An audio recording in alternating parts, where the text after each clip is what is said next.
China ने 2026 के लिए अपना जीडीपी ग्रोथ टारगेट 4.5% से 5% सेट किया है और यह पिछले कई डेकेड्स का सबसे लो ग्रोथ टारगेट है। तो चाइना जैसी कंट्री जो डेकेड्स तक 6 to 8% ग्रोथ डिलीवर करती आई है, वो इतनी कॉशियस क्यों हो गई है? हाय एवरीवन, मैं हूं गौरी। आप जैसे व्यूअर्स की डिमांड पर this is going to be the first story that we will cover in this video. Secondly, India में इस साल समर नॉर्मल से ज्यादा गर्म होने वाला है और ये सिर्फ एक वेदर अपडेट नहीं है। इसका direct impact agriculture, FMCG demand, food inflation और कई सारे सेक्टर्स पर पड़ सकता है। लास्टली, इंडिया का सबसे बड़ा आईपीओ अब दूर नहीं है। जियो प्लेटफॉर्म्स का आईपीओ रफली 4 to 4.5 बिलियन डॉलर्स रेज कर सकता है, लेकिन एज पर सम इन्वेस्टर्स, जियो के लिस्टिंग के बाद रिलायंस इंडस्ट्रीज के शेयर होल्डर्स के लिए वैल्यू इरोजन हो सकता है। ये कंसर्न कितना वैलिड है? एंड लास्टली, हमारे ट्रेंडिंग न्यूज सेक्शन में हम आज देखने वाले हैं कि कैसे मिडिल ईस्ट के कॉन्फ्लिक्ट का इंपैक्ट सिर्फ ऑयल मार्केट्स तक नहीं रहा। अब ड्रोन्स ने क्लाउड इंफ्रास्ट्रक्चर को भी टारगेट कर दिया है और अमेज़न के डेटा सेंटर्स पर हुआ अटैक एक नई डिजिटल वॉरफेयर रियलिटी को दिखा रहा है। क्या ये ग्लोबल टेक और क्लाउड कंपनीज के लिए नया रिस्क है? We will see all of this in this video. तो चलिए शुरू करते हैं।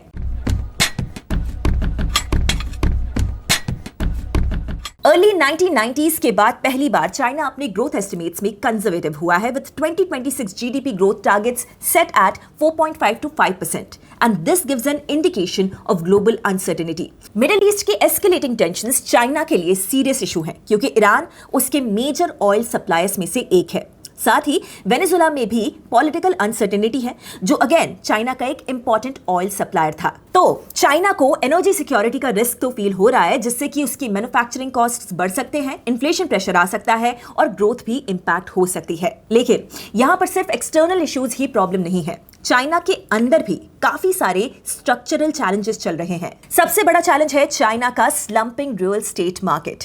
कई डेकेड्स तक property market Chinese economic growth की बैकबोन रहा, बट पिछले कुछ सालों में देखा जाए तो चाइनीज प्रॉपर्टी मार्केट में काफी ज्यादा स्लंप आया है, स्लो डाउन आया है।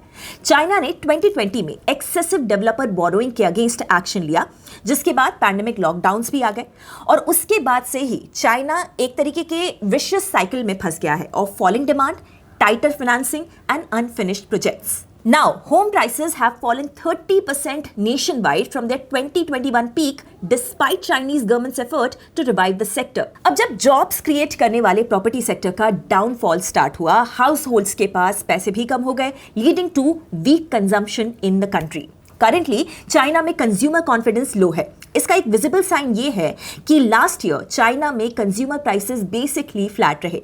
The 2025 flat reading actually miss the official 2% target also, और ये इकोनॉमिक ग्रोथ के लिए डेंजरस सिग्नल है। एक और बड़ा चैलेंज है unemployment, especially youth unemployment.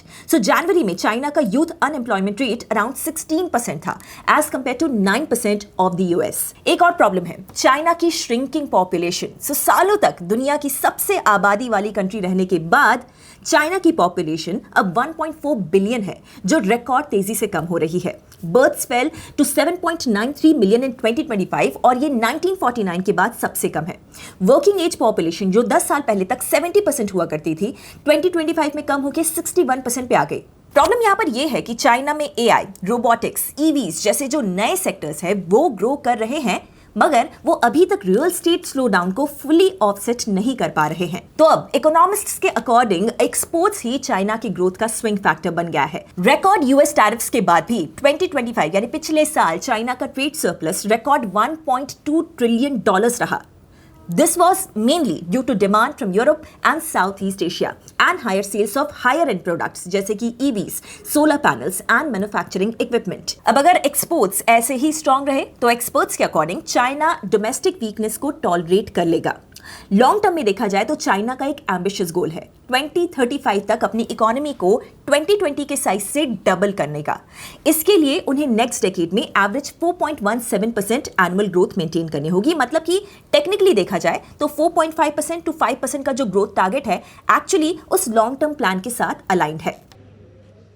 Well, it makes sense because it reflects two things. Number one, top decision makers realize that we are in a very turbulent times, and it is most important for the Chinese economy to stay put to stay stable, okay, rather than to pursue a very rapid rebalance, okay. So stability is job number one. Number two is that the top decision makers realize it is not the real GDP growth rate that matters. It is the nominal GDP rate, that is the real GDP growth plus inflation, plus CPI. So today's target is CPI 2%. If the 2% can be realized as opposed to 0% over the past few years, then we will see a Chinese economy growing at 6.5 to 7.5 nominal rate. That would be great improvement over the previous years. तो overall picture ये है कि China अभी भी grow कर रहा है, लेकिन हाइपर ग्रोथ फेज शायद खत्म हो चुका है। अब focus stable growth, tech leadership और स्ट्रेटेजिक रेजिलियंस पर है। और जब दुनिया की सेकंड लार्जेस्ट इकोनॉमी अपना ग्रोथ टारगेट रिड्यूस करती है तो इसका इंपैक्ट सिर्फ चाइना तक लिमिटेड नहीं रहने वाला है। Global trade, commodities, emerging markets, सब पर इसका रिपल इफेक्ट आ सकता है। क्या आपके हिसाब से इंडिया चाइना को आने वाले सालों में टक्कर दे सकता है when it comes to growth? दूसरी स्टोरी में इंडिया मीटीरोलॉजिकल डिपार्टमेंट यानी कि IMD ने मार्च से मई के बीच में हीट वेव डेज नॉर्मल से ज्यादा होने की वार्निंग दे दी है।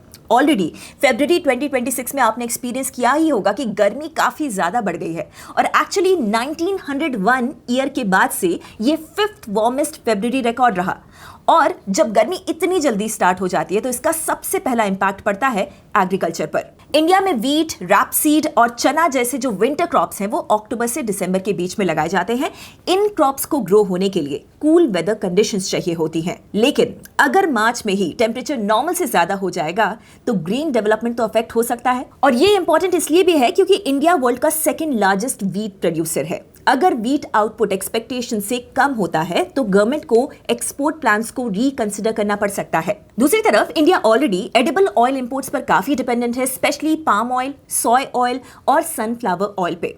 हम अपनी डोमेस्टिक डिमांड का अप्रॉक्सीमेटली 60% इंपोर्ट करते हैं। इंडस्ट्री बॉडी IBPA के अकॉर्डिंग FY 26 में भी India around 16.7 million tons of cooking oil को इंपोर्ट करने वाला है। ऐसे सिनेरियो में अगर रेप सीड या ऑयल सीड्स जैसे डोमेस्टिक क्रॉप्स प्रोडक्शन हीट की वजह से इंपैक्ट होते हैं तो इंपोर्ट्स और भी बढ़ सकते हैं, जिससे फूड इन्फ्लेशन प्रेशर में आ सकता है। तो ओवरऑल अगर क्रॉप यील्ड्स वीक होती हैं तो एग्री कमोडिटी प्राइसेस ऊपर जा सकते हैं। ये एग्री ट्रेडर्स, कमोडिटी कंपनीज और फर्टिलाइजर डिमांड पर भी इनडायरेक्टली इंपैक्ट डाल सकते हैं। सेकेंडली, हॉट समर्स का FMCG कंपनीज पर मिक्स्ड इंपैक्ट होता है। एक तरफ हीट वेव से cold drinks, packaged beverages, ice creams, dairy drinks और हाइड्रेशन प्रोडक्ट्स जैसे समर प्रोडक्ट्स की डिमांड स्पाइक होती है। इसीलिए बेवरेजेस या कूलिंग प्रोडक्ट सेल करने वाली कंपनीज के लिए स्ट्रॉन्ग समर डिमांड एक पॉजिटिव फैक्टर बन सकता है। लेकिन दूसरी तरफ अगर हीट की वजह से फूड इन्फ्लेशन बढ़ जाता है और हाउस होल्ड्स का बजट टाइट हो जाता है तो डिस्क्रिशनरी स्पेंडिंग थोड़ी स्लो हो सकती है और ये FMCG कंपनीज के वॉल्यूम ग्रोथ को अफेक्ट कर सकता है। यहाँ पर तीसरा इंटरेस्टिंग सेक्टर है इलेक्ट्रॉनिक्स। सो हीट वेव्स में एयर कंडीशनर्स, कूलर्स, रेफ्रिजरेटर्स जैसे जो प्रोडक्ट्स हैं, कूलिंग अप्लायंसेस हैं, उनकी डिमांड काफी स्ट्रांग हो सकती है। और इससे रिलेटेड एक सेक्टर है पावर यूटिलिटीज का। अब चाहे एसीज हो, कूलर्स हो, इंडस्ट्रियल कूलिंग हो, ये सब ज्यादा इलेक्ट्रिसिटी कंज्यूम करते हैं, जिससे कि इलेक्ट्रिसिटी डिमांड स्पाइक हो सकती है। इसीलिए एक्सट्रीम समर्स का इंपैक्ट पावर यूटिलिटीज और कोल डिमांड पर भी पड़ सकता है। इस साल का वेदर फोरकास्ट अगर सच हुआ तो वो मल्टीपल इकोनॉमिक लेयर्स को ट्रिगर कर सकता है।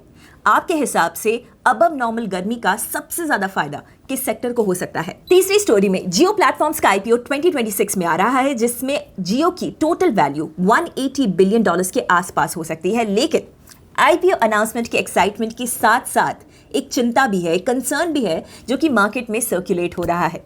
क्या इस IPO से रिलायंस इंडस्ट्रीज के शेयर होल्डर्स की वैल्यू इरोड हो जाएगी? जब तक जियो अनलिस्टेड है तब तक रिलायंस का टेलीकॉम बिजनेस उसके ओवरऑल वैल्यूएशन का पार्ट है, राइट? लेकिन जैसे ही जियो सेपरेटली एक लिस्टेड कंपनी बन जाती है, इन्वेस्टर्स डायरेक्टली जियो का स्टॉक बाय कर सकते हैं और इसी वजह से रिलायंस के जियो में होल्डिंग्स पर होल्डिंग कंपनी डिस्काउंट आ सकता है। बट ब्रोकरेजेस का व्यू यहां पर थोड़ा सा डिफरेंट है। They are more focused on free float. So IPO के टाइम जियो सिर्फ 2.5% शेयर्स ही पब्लिक को ऑफर करने वाला है। इसका मतलब मार्केट में ट्रेड होने के लिए अवेलेबल शेयर्स बहुत ही लिमिटेड होंगे। इससे प्राइसेस प्रीमियम पे ट्रेड कर सकते हैं। इस वजह से होल्डिंग कंपनी डिस्काउंट का जो डर है वो लार्जली न्यूट्रलाइज हो सकता है। ऑल्सो जियो प्लेटफॉर्म्स में रिलायंस इंडस्ट्रीज का रफली 67% स्टेक है। बाकी स्टेक है गूगल और मेटा जैसे ग्लोबल इन्वेस्टर्स के पास, जिन्होंने स्ट्रेटेजिक इन्वेस्टमेंट्स किए हुए हैं। KKR, TPG, silver lake, Vista जैसे प्राइवेट इक्विटी इन्वेस्टर्स भी इसमें शेयर होल्डर्स हैं। नाउ रिपोर्ट्स के अकॉर्डिंग आईपीओ के बाद भी गूगल और मेटा जैसे स्ट्रेटेजिक इन्वेस्टर्स अपनी होल्डिंग्स को मेंटेन कर सकते हैं। ऐसे में मार्केट में लिक्विडिटी टाइट रहेगी जो प्रीमियम वैल्यूएशन को सपोर्ट कर सकती है। प्लस रिलायंस अब सिर्फ टेलीकॉम कंपनीज नहीं है, group simultaneously multiple new verticals को बिल्ड कर रहा है। एक तरफ एफएमसीजी एक्सपेंशन हो रहा है जहां पर रिलायंस कंज्यूमर ब्रांड्स को अग्रेसिवली लॉन्च कर रहा है, दूसरी तरफ डिजिटल इकोसिस्टम में ओटीटी, क्लाउड और एआई इनिशिएटिव्स लिए जा रहे हैं, और तीसरी तरफ न्यू एनर्जी बिजनेस पे एक ह्यूज बेट है। रिलायंस सोलर मॉड्यूल्स, बैटरीज और ग्रीन एनर्जी इकोसिस्टम को भी बिल्ड कर रहा है। अगर ये प्रोजेक्ट्स स्केल अप करते हैं तो लॉन्ग टर्म में इनमें से भी सिग्निफिकेंट रिटर्न का पोटेंशियल क्रिएट हो सकता है। इसलिए कुछ एनालिस्ट्स का, एक्सपर्ट्स का ये मानना है कि रिलायंस को सिर्फ टेलीकॉम के लेंस से देखना यहाँ पर गलत होगा। रिलायंस हमेशा से एक मल्टी बिजनेस प्लेटफॉर्म कंपनी थी और यह आगे भी कंटिन्यू रहेगा। तो ओवरऑल पिक्चर ये है कि as per the experts Jio IPO long term में रिलायंस के लिए वैल्यू अनलॉक कर सकता है। प्लस रिलायंस के multiple new age businesses returns को और भी बढ़ा सकते हैं। सो क्या आपको भी जियो आईपीओ का इंतजार है? अब बात ट्रेंडिंग न्यूज की। वेस्ट एशिया में ड्रोन स्ट्राइक्स के बाद अमेज़न वेब सर्विसेज या AWS के डेटा सेंटर्स को यूएई और बहरीन में नुकसान पहुंचा, जिससे क्लाउड सर्विसेज में डिसरप्शंस देखने को मिले। रिपोर्ट्स के मुताबिक यूएई में AWS के 2 फैसिलिटीज डायरेक्टली स्ट्राइक हुई, जबकि बहरीन में एक facility near by drone blast से इंपैक्ट हुई, जिससे फायर्स, पावर आउटेजेस और इंफ्रास्ट्रक्चर डैमेज हुआ। इसके चलते कंप्यूटिंग, स्टोरेज और डेटाबेस सर्विसेज जैसे की AWS ऑफरिंग्स अभी के लिए अफेक्ट हो गए हैं और कंपनीज को अपना डेटा बैकअप करने और वर्कलोड्स को दूसरे रीजन्स में शिफ्ट करने की सलाह भी दी गई है।